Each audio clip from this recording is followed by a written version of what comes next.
Howdy, I'm Grey Pilgrim. First of all, this is a Rossi that I treated like the other one I have. I put a churchwarden stem on it. I love Rossi pipes, especially their rusticated ones. But what I wanted to talk about was, last night I was sitting around watching some YouTube on my Amazon Fire TV. I mean, that's about the only thing on anymore. Put on a movie that you've got. If you want to subscribe to one of these stupid services, you can do that. But they throw commercials on them. They chop the movie down. Anyway, I don't like that. I have my own collection of movies, and if I want to watch something, I'm not a sports fan, so I don't watch TV much.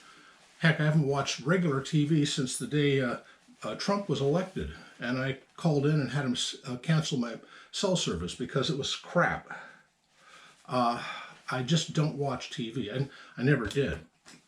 Anyway, I watch YouTube. YouTube is good because it's content produced by you and me, by people, not by some cabal in Hollywood. So anyway, last night I was watching YouTube, and I was watching a 2 or 3 year old Blackie Thomas video. I love Blackie. Blackie is just a down-home good folks, and he knows what the heck he's talking about. Anyway, he borrowed a gun from one of his friends and was describing its history and stuff. Well, I've done a move or a video about it myself before, but I needed to point something out. The one he showed off was a slightly different model than mine. Blackie was showing off the LeMat. What's a LeMat? Well, I got 2 books on it. This one's by a guy named Doug Adams, not the guy who did Dilbert, but another one, called The Confederate LeMat Revolver. And this was called LeMat, The Man and the Gun, by Val Forget and somebody named Ellen and Marie Antoinette Spiriti. This is a damn good book. This is a good book, too. Just wanted to show you. This is a picture of, Jean-François Alexander LeMat. That's what the feller looked like. He was a doctor in New Orleans. I think he moved there from France, and he had a thing for invention. And he invented this Grapeshot revolver, it was called. And I'm sure if you've seen my video or Blackie's or a couple of other ones on YouTube, you know a little bit about it. And if you don't, well, let me tell you what I can tell you. It's a well-built, sleek, huge revolver that shot, I think, a 41 or 42 caliber ball, 9 shots. It was a big revolver. And it had a single bore, smooth bore central axis that was a 16 gauge shotgun barrel, hence scatter shot. So you'd have 9 rounds to shoot off at your enemy, and in the end, if there's anybody left, you cock the center bore and just spread a repel border shot at everybody. It was usually issued to officers in the Confederacy. And LeMat had an interesting connection. His, I guess you'd call him cousin-in-law, his cousin married a planter from around there who had been a captain in the U.S. Military. His name was P.G.T. Beauregard. This is a biography of him off the YouTubes, or off of the internets. Well, P.G.T. Beauregard was what's called a brevet major. If you've never heard of brevet, it means you're standing around and you're a low-ranking officer, and every other officer around you just got shot, killed, or incapacitated, and it's you. You're it. Suddenly, you're the ranking officer in the crew, and you have to do something and get your people out of that predicament. And if you don't, you die. And if you do, you get made a... Honest, these cameras, I don't understand them. Things stopped on me all of a sudden. Anyway, what was I saying? Oh, yeah. Brevet major. He was made a major because of a battle he was in. I think it was in the Mexican-American War. Well, when the war between the states broke out, he declared for the Confederacy and worked his way up to general in the Confederacy. And he was in the procurement office, the logistics side of things. And his cousin-in-law, LeMat, had developed this revolver. And he was a neighbor. He had married LeMat's cousin. And Beauregard suggested it to the Confederate higher-ups, and they agreed to back LeMat and produce it. So he started making them, and he made I forget where he had them made, but he started making them. And then they got into this war between the states, and he moved his production to Europe, and then they had him running the blockades to get them in. And anyway, Beauregard carried one, Jeb Stuart carried one. I know he was on the other side, but he had one. And there's several of the Confederate officers that carried this thing. Well, it's an officer's pistol. It's really not for combat. And it's a big, heavy revolver. Well, anyway, I took mine apart because I wanted to show you the difference between mine and Blackie's. So hold on here. I'm going to let this down. This is a field-stripped LeMat. Now, the problem with this one as versus Blackie's is the takedown for it. He had what I think he called a cavalry model. It has a little loopy thingy here for a finger support. This one is an army model. The army model has a different takedown. Blackie's had a little lever under here. You push the lever down and then take everything down. This one has this silly pin, and it has a clip that holds the pin in. Wherever the heck I put the clip. Where did I put the clip? Well, I'll see about that later when I put the damn thing together. And that didn't work right, so I had added a little. There's a cross hole here, wherever there. There's a cross hole on this side. Oh, there it is. There's the clip. There's a cross hole here, and if this is not holding it, you put a piece of metal in here, and you can hold it down that way. But here's the meat of the matter. This is the 9-shot revolver barrel or cylinder, and it's not a 42, it's 44 to stick with modern conventions.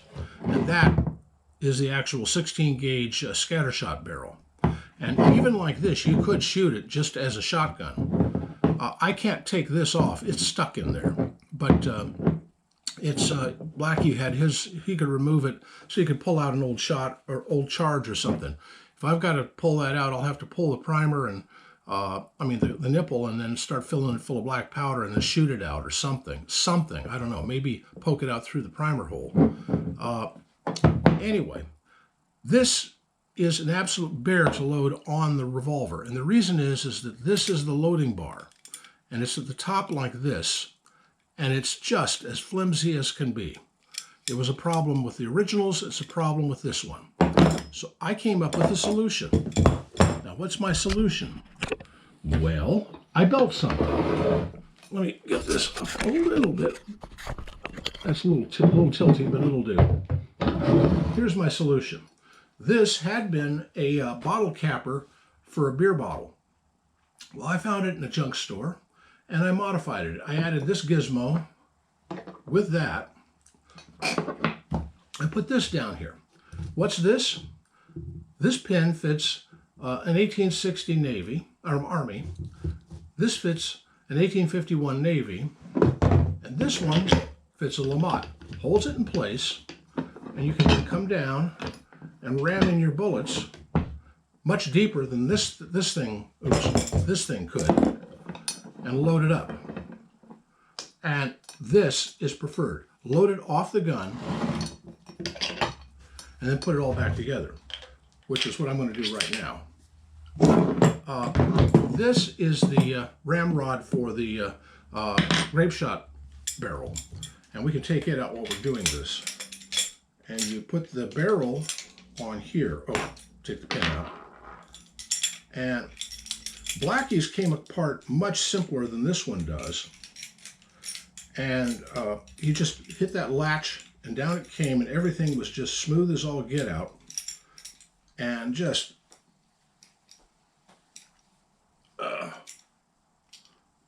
this one, you can't really get it to seat right. So what you have to do is take a mallet push it in like that, and then put the pin in, and hopefully the pin lines up. Yeah, that lined up. And then put it all back together. This flimsy little latch is what holds that whole bar on. And the originals and the copies continually crack this whole assembly off. But the reason that they did this is because at the time Colt had a patent on the under barrel bar. Plus, this adds a little weight to the top. If you had more weight on the bottom, you'd really be a problem ergonomically, shall we say. I mean, this is a beautiful weapon, but it's not exactly the best design in the world for actual carry and use.